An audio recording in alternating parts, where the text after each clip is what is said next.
2 साल पहले की बात है, कट ऑफ आपका 190 था, कट ऑफ आपका 216 था। उसके बाद कहानी आगे बढ़ी, उसके बाद आपका कट ऑफ गया यहाँ पर 222 आपका जेआरएफ के लिए, 198 गया आपका यहाँ पर यूजीसी नेट के लिए। एंड देन अब जो कहानी में एक बड़ा ट्विस्ट आया है वो है आपका यहाँ पर 238 नंबर और उसी के साथ साथ 214 नंबर। एक बार फिर से आप सभी का स्वागत है। आज की इस वीडियो के अंदर हम बात करने वाले हैं आपके यूजीसी नेट दिसंबर 2024 के कट ऑफ को लेकर। तो जैसा कि आपने देखा स्क्रीन के ऊपर, ये जो आपका कट ऑफ है, चाहे अब नेट की बात करें चाहे जेआरएफ की बात करें, ये आपका कंटिन्यूअसली यहाँ पर इंक्रीज हो रहा है। ठीक है, तो क्या इसके पीछे की वजह है? लेकिन देखिए, अगर यहाँ पर इंक्रीज हो रहा है तो भी ऐसा तो नहीं है कि किसी ने भी पास नहीं किया, लोग अभी भी पास कर रहे हैं। आज की तारीख में भी, इसके पहले भी किया हुआ है और उसके पहले भी किया हुआ है। ठीक है, तो पास हर बार करेंगे लोग, चाहे आपका कट ऑफ 200 जाए, चाहे आपका कट ऑफ 238 जाए, चाहे आपका कट ऑफ 214 जाए, या फिर कहीं भी अराउंड रिवॉल्व करे।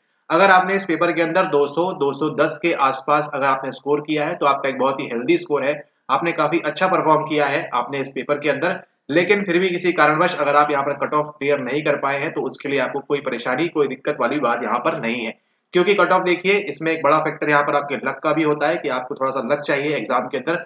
खास तौर पर अगर हम बात करें आपकी पेपर नंबर 1 के लिए। ठीक है, पेपर नंबर 1 में अगर आपने काफी अच्छा स्कोर कर लिया है तो इसलिए आपको यहाँ पर 238 के आसपास जेआरएफ के लिए आपको यहाँ पर बूम दिखाई दे रहा है।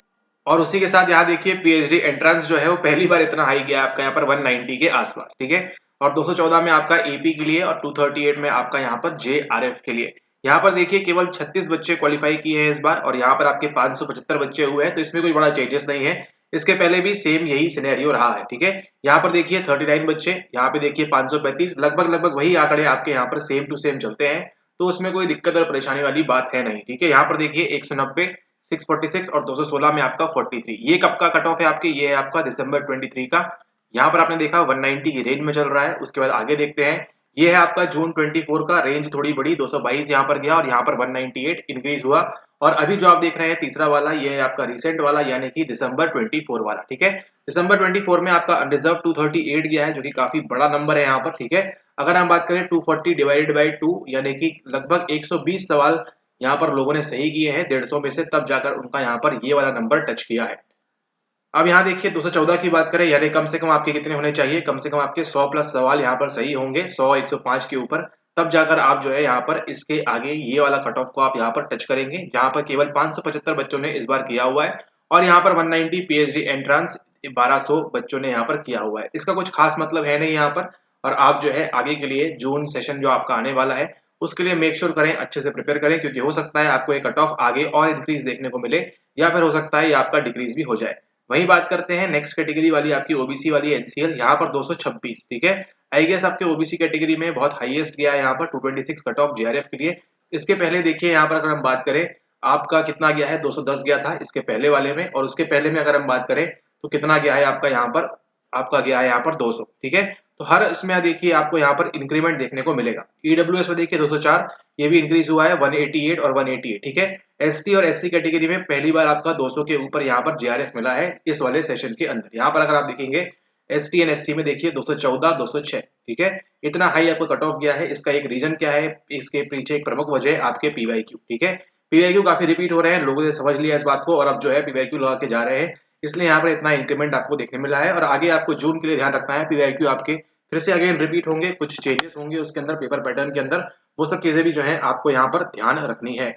उसके बाद देखिए अगली है आपकी ईडब्ल्यूएस कैटेगरी, यहाँ पर 228। आप देखिए हर बार आपका अप्रोक्सीमेटली इतना ही चलता है, 226 228। ठीक है, और यहाँ पर देखिए कितने नंबर का फर्क है यहाँ पर आपका, अप्रोक्सीमेटली 30 नंबर का, 208 218, यस 30 नंबर का फर्क आपको यहाँ पर देखने को मिल रहा है आपके एपी की कैटेगरी के लिए और आपकी जेआरएफ की कैटेगरी के लिए। ठीक है, तो एपी वाला अभी भी स्टिल आपका 200 के अंडर है बाकी कैटेगरीज में, लेकिन आपका जो असिस्टेंट प्रोफेसर का है आपका कट ऑफ, वो अनरिजर्व में आपका 200 के पार जा चुका है। इसके पहले भी 200 रहा हुआ है, 202 रहा हुआ है इसके पहले। ठीक है, यहाँ पर आप देखेंगे अगर ये वाले सेशन के अंदर लास्ट वाला जो आपका सेशन था, यहाँ पर देखिए कितना है आपका, नहीं 200 नहीं गया, ये 198 था। ठीक है, 198 यानी कि अनरिजर्व कैटेगरी की अगर हम बात करें तो अनरिजर्व में आपका यहाँ पर फर्स्ट टाइम 200 के ऊपर कट ऑफ गया है असिस्टेंट प्रोफेसर के लिए।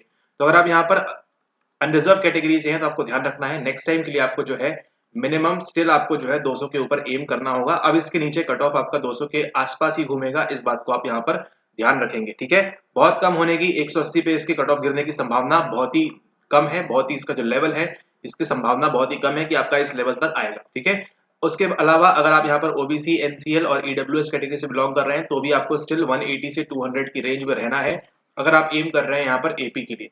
जेआरएफ की अगर बात करें, जेआरएफ के लिए आपको दोनों पेपर सॉलिड होना जरूरी है। 220 देखिए, 238 भी।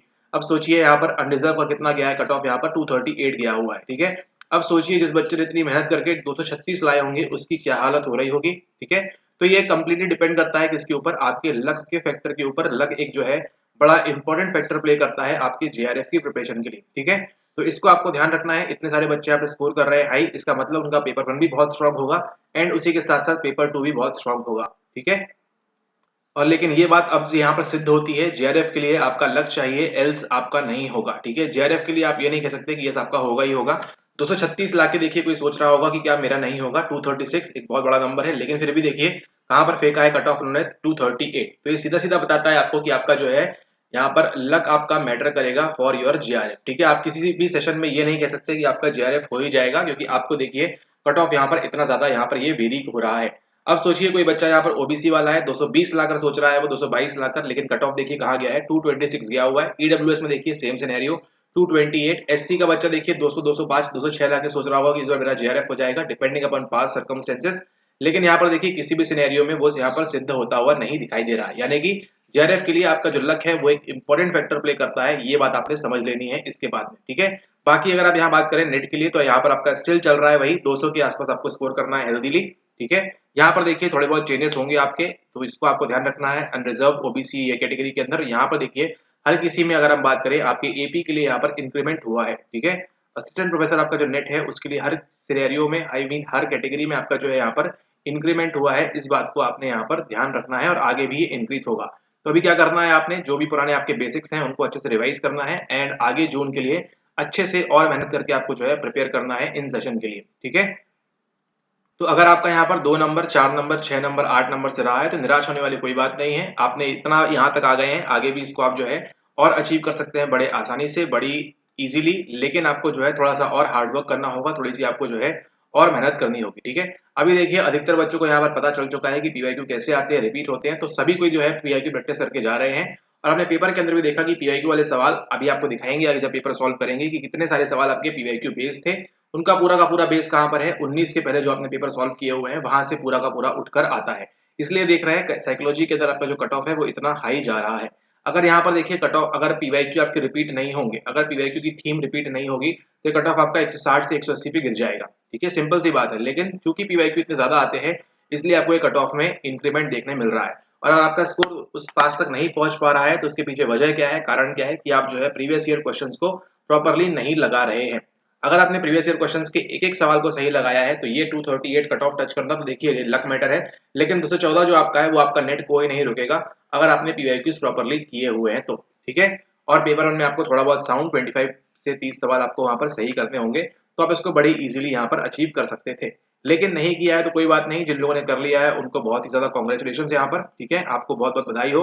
जिन लोगों ने नहीं किया है वो चिंता वाली कोई बात नहीं है, आगे के लिए जो है और क्या करेंगे, इस टारगेट को अचीव करने के लिए और ज्यादा हार्ड वर्क एंड और ज्यादा प्रैक्टिस करेंगे। मेन कहाँ कमी रह रही है आपकी, मेन कमी रह रही है आपकी प्रैक्टिस के अंदर। आप जो है पीवाईक्यू को प्रैक्टिस नहीं कर रहे हैं और ये जो है एक बड़ी दिक्कत का सामना आपको यहाँ पर करना पड़ेगा आगामी सेशन के अंदर भी, ठीक है। तो देखा आपने 238, 226, 228 यानी 220 के ऊपर ही जो है तीनों के तीनों यहाँ टंगे हुए हैं। एससी और एसटी कैटेगरी में आपका जो है यहाँ पर 210 के ऊपर यहाँ पर टंगा हुआ है। तो अगर आप जून सेशन के लिए प्रिपेयर कर रहे हैं तो आपको ध्यान रखना है, अगर आप एससी और एसटी कैटेगरी से बिलोंग करते हैं 210 के ऊपर आपको जो है लाना ही होंगे। फिर भी कोई गारंटी नहीं है कि आपका हो जाएगा, डिपेंडिंग अपॉन पेपर अगला कैसा आ रहा है कैसा नहीं आ रहा है। लेकिन अगर आप 210 एम करते हैं तो 99% चांसेस हैं कि आपका हो जाएगा। 1% सॉलिड चांस है कि आपका नहीं होगा 210 लाने के बाद भी, क्योंकि अगली बार कितने बच्चों ने दिया क्या नहीं दिया वो सब चीजें भी यहाँ पर डिपेंड करती हैं। और उसी के साथ अगर आप यहाँ पर हैं कौन सी कैटेगरी से, अगर आप हैं यहाँ पर बाकी अनरिजर्व कैटेगरी से, ओबीसी, ईडब्ल्यूएस से, तो आपको यहाँ पर ध्यान रखना है कि आपको जो है 220 प्लस तो मिनिमम लाना ही होगा। 220 प्लस 200, 220, 210 ऐसे के ऊपर आप लाएंगे तो आपकी संभावना रहेगी कि आपका 80 to 90% चांसेस रहेंगे यहाँ पर आपके जेआरएफ होने के। स्टिल वहां पर 1% पॉसिबिलिटी रहेगी कि आपका नहीं भी होगा, ठीक है। तो कंप्लीटली मैटर करेगा जो आपका जेआरएफ का सीन है, कंप्लीटली मैटर करेगा आपके लक के ऊपर। एक लक जो है यहाँ पर बहुत सॉलिड फैक्टर प्ले करता है, ठीक है। क्योंकि ये देख लिया आपने कहाँ पर, पेपर 1 के अंदर जो आप पढ़ के गए वो नहीं आएगा, लेकिन जो दूसरा पढ़ के चला गया है वो उसको आ जाएगा और वो जो है जेआरएफ को यहाँ पर क्लियर कर लेगा, ठीक है। तो पेपर 1 में आपका जो है एक लक काफी फैक्टर प्ले करता है। एंड अगर आप दोनों चीजें यहाँ पर पढ़ रहे हैं, दोनों चीजें यहाँ पर प्ले करेंगे आप, तो आपको इतना भी आपका नहीं आएगा अगर आप दोनों चीजों पे फोकस करेंगे तो, ठीक है। तो इसको आपको ध्यान रखना है, जो आप पढ़ गए वो आ गया तो, लेकिन पेपर 2 में आपको जो है सारी की सारी चीजें आपको जो है मालूम होती है, कहाँ से आने वाला है, कैसे आने वाला है। तो उसको अगर आप फोकस करेंगे पेपर 2 को कम्प्लीटली, तो इसके अंदर बच्चों ने 60, 70, 65 सवाल, 80 सवाल सही किए हुए हैं, तो इसके अंदर इतने आप भी कर सकते हैं सही सही बड़े आराम से, ठीक है। यहीं पर देखिए इतना सही करने पे आपका स्कोर जो है 160 के आसपास। तो इन सभी बातों को आप यहाँ पर ध्यान रखें और आगामी जून वाले सेशन के लिए आप इसके लिए अच्छे से प्रिपेयर करें, ठीक है। जून 25 सेशन के लिए अच्छे से प्रिपेयर करें। काफी जो आपके फ्री लेक्चर्स यहाँ पर डले हुए हैं उनको देखिए, वहां से भी सवाल निकलेंगे आपके, और जो आपका नया कोर्स चल रहा है फ्री पीवाईक्यू वाला, पहले वाला भी ये वाला भी, उन सभी को आपने अच्छे से करके जाना है, ताकि आप जो है अच्छे से स्कोर करेंगे।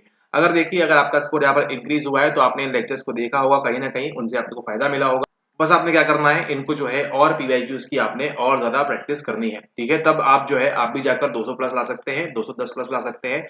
एंड उसी के साथ साथ 238 के लिए देखिए, ये तो एकदम आपको जो है पेपर 1 में भी काफी अच्छे से करना होगा, तब आपको ये वाला स्कोर अचीव कर पाएंगे, ठीक है।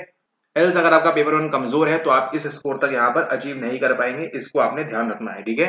तो यहाँ पर देखिए लास्टली यहाँ पर देखते हैं एक बार फिर से कट ऑफ आपका यहाँ पर 238 आपका अनरिजर्व के लिए, 214 यहाँ पर, 226 जेआरएफ के लिए, 194 एपी के लिए, 228 यहाँ पर, 198 यहाँ पर, 214 इनके लिए, 182 एससी कैटेगरी के लिए, 206 एसटी के लिए, 180 आपका यहाँ पर एसटी। यहाँ पर देखिए कितने बच्चों का हुआ है, काफी कम कम, 9, 4, 5, 21, 36, ठीक है। इतने ही बच्चे जो है, बाकी एक एक यहाँ पर दिया हुआ है। अब ये मतलब देखना है कि हर बार देखिए एक एक बच्चे का यहाँ पर हो रहा है, तो वो खैर अलग बात है, लेकिन 575 यहाँ पर, 316 यहाँ पर, तो ऑलमोस्ट आंकड़े जो है आपके सिमिलर है लास्ट टाइम से। तो देखिए अगर जून की बात करें, अगर हम जून 25 में कट ऑफ चाहे इंक्रीज हो चाहे डिक्रीज हो, दोनों ही केसेस में ऐसे कुछ बच्चे रहेंगे, 6%, 1% ऐसे बच्चे रहेंगे जिनका जेआरएफ भी होगा और जिनका नेट भी होगा। अब आपको देखना है कि आपको इनके अंदर फॉल करना है या आपको बाकी के जो 95, 94% है आपको उनके अंदर फॉल करना है, ठीक है। अगर आप इसके अंदर फॉल करना चाहते हैं तो बड़ा इजी है, कुछ नहीं करना है, जून 25 में जाके सीधे एग्जाम में बैठना है और